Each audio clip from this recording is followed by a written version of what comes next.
Hello, my name is Katie McGill and I'm a PhD candidate with the University of Newcastle. I'm also a recipient of one of the Suicide Prevention Australia PhD scholarships, one that was made possible through a partnership with Regional Australia Bank.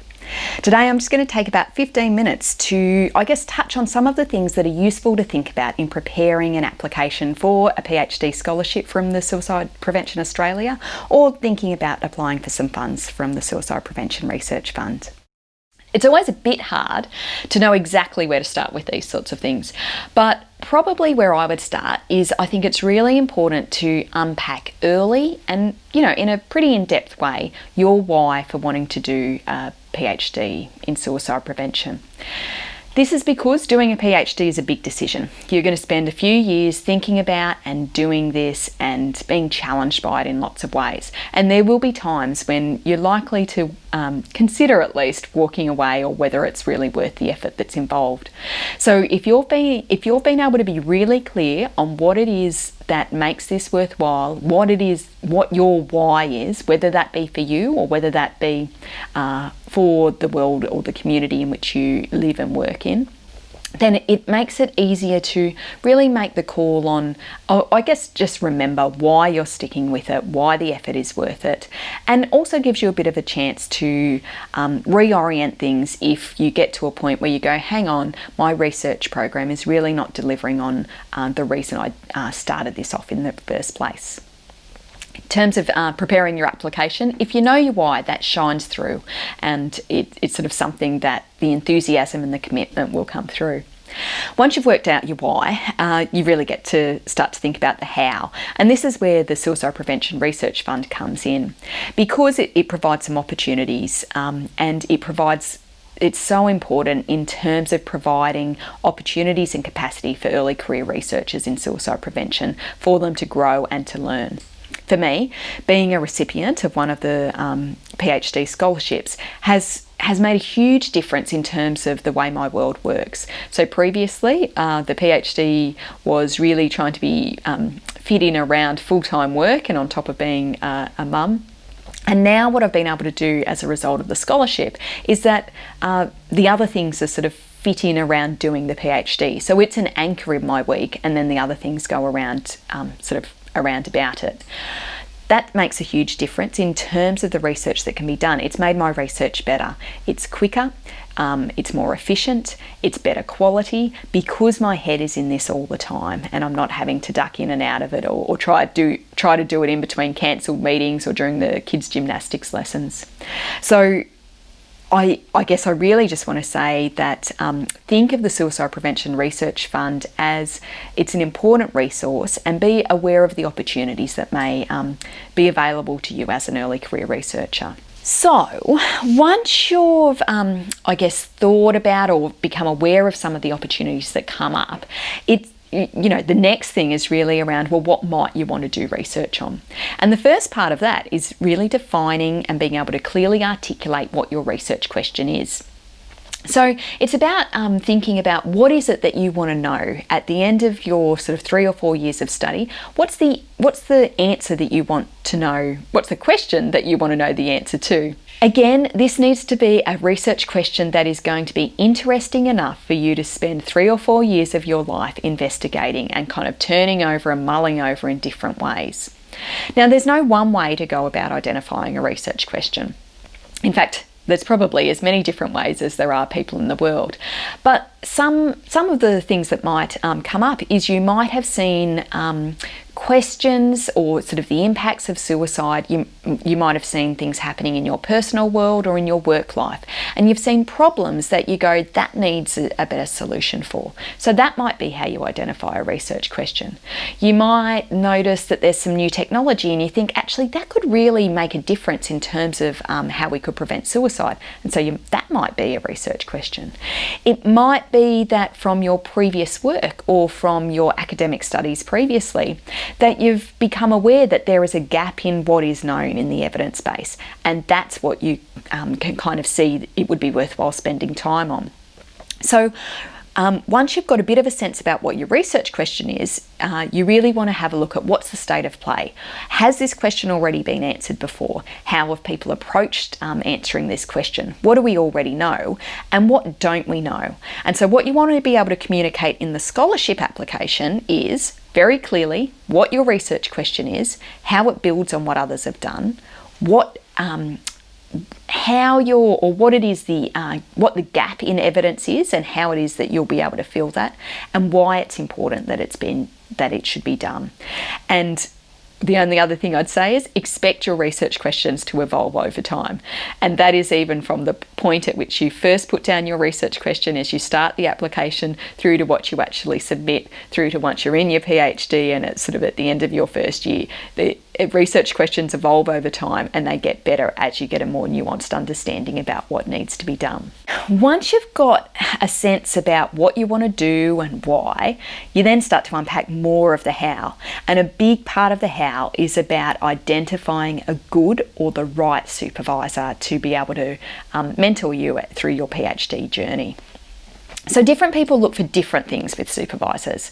I will flag probably 3 things that I think are particularly important. So the first one is possibly the most obvious one, is that normally we look to our supervisor to essentially be the expert in the field that we want to, I guess, learn more about, or develop our own expertise in. So we're often looking for a supervisor who has the academic or the research skills and who can teach us those things through, with the PhD as being a mentorship. So identifying those sorts of people can often be relatively easy, because when you're doing your search for what has already been done in this field, there'll be names that pop up again and again, and they're often the people you might shortlist as potential supervisors who will be at least interested in the kind of research questions that you have. But the second thing that's really important to think about is also about having supervisors who are the types of researcher that you would like to be. So this can mean different things to different people. For me, if I think about my supervisors, there was one supervisor who I knew and had already experienced. He was a wonderful teacher, wonderful scientist, and really good at teaching me how to be a better scientist. But his world is very different from my world. He's older, he's male, he's a psychiatrist, and he's working in a world that will not be the world that I need to navigate. So for me, I knew that I needed to find another supervisor who could really complement the things that sort of my primary supervisor was teaching me, but who were able to teach me how to be a researcher that was more in my style. So someone who was balancing the demands of work with having kids, who was female, who was also balancing the demands of, I guess, sort of being in the academic and the industry world. I guess another really clear example is there are many academics who live, breathe, and live and breathe their research through and through. And that's wonderful, and it can absolutely mean someone is super productive. But if you're wanting to make sure that your research world is has more life balance, then it may be that you also want a supervisor who has kind of a different balance with their life, who is able to role model the type of life that kind of academic life that you would like to live yourself. The last point I'd make in terms of, or second last point actually, I'd make in terms of thinking about what to look for in a supervisor is thinking about interpersonal styles and how well you connect with a potential supervisor. So this is important because you're engaging on a relationship with this person for 3 to 4 years, so it's relatively long term, and you know that there will be times during the next 3 or 4 years where things will be tough. It might be because of some of the research stuff. There may be some, we get lots of feedback about our work in research, but it's also because life goes on, and us and our supervisors will all experience the highs and lows of normal life as we go.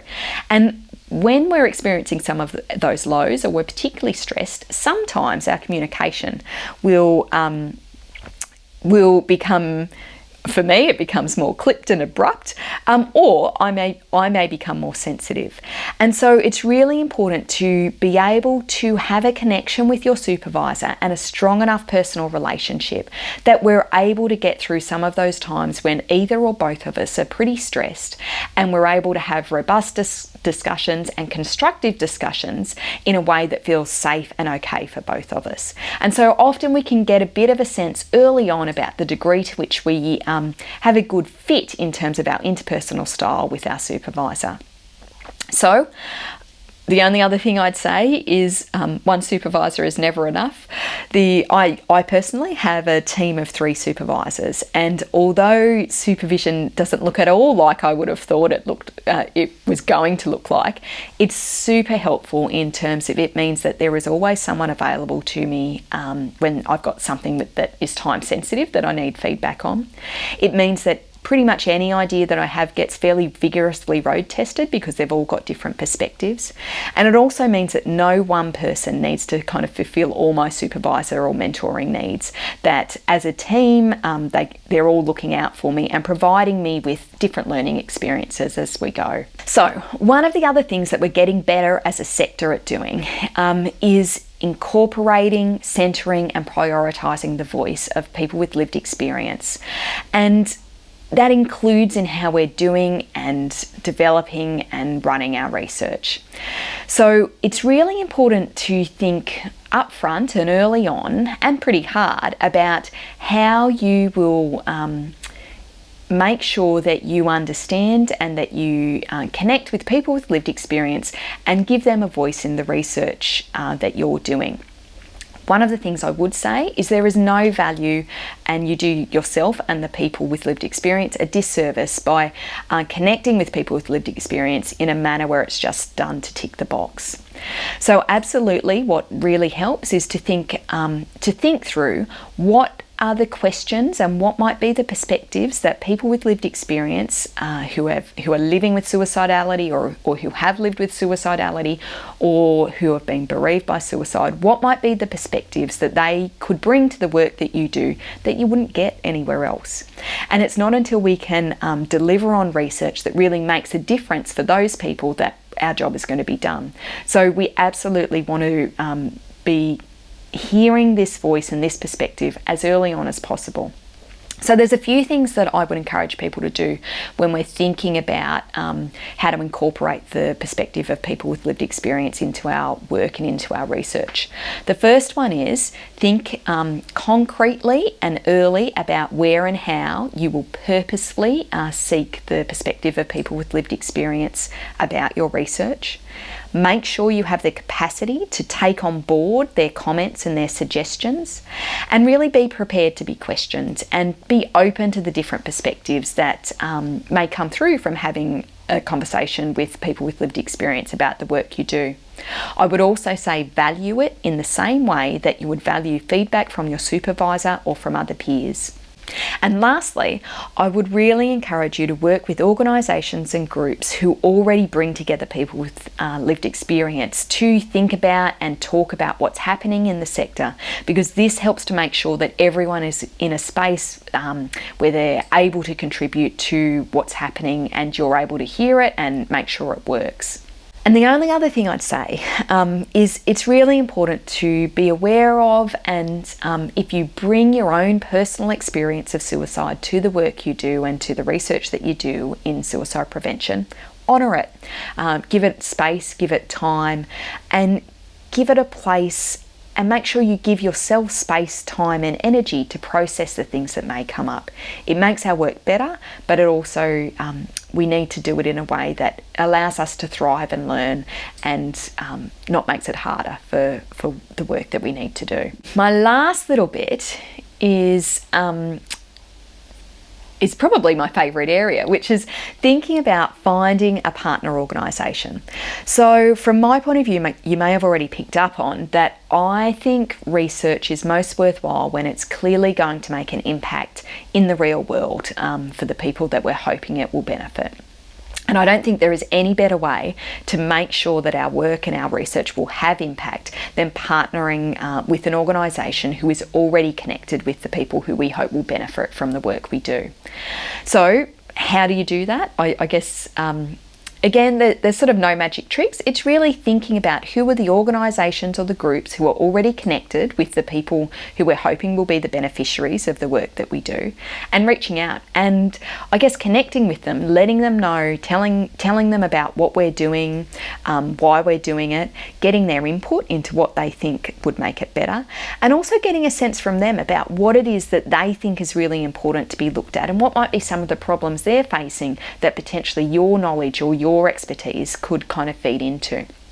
Often by having those conversations, we identify areas of mutual benefit, and then we're able to look at how we can, I guess, create and develop a research program that meets both people's needs in a way that benefits people who are living with suicidality or who have been impacted by suicide. So that's it from me. Hopefully some of the things I've touched on have been helpful, and really what I want to say at the end of this is I wish you all the best of luck, and I hope to see you and cross paths with you in the future in this world of suicide prevention research and this sort of early career researcher community. Take care. Goodbye.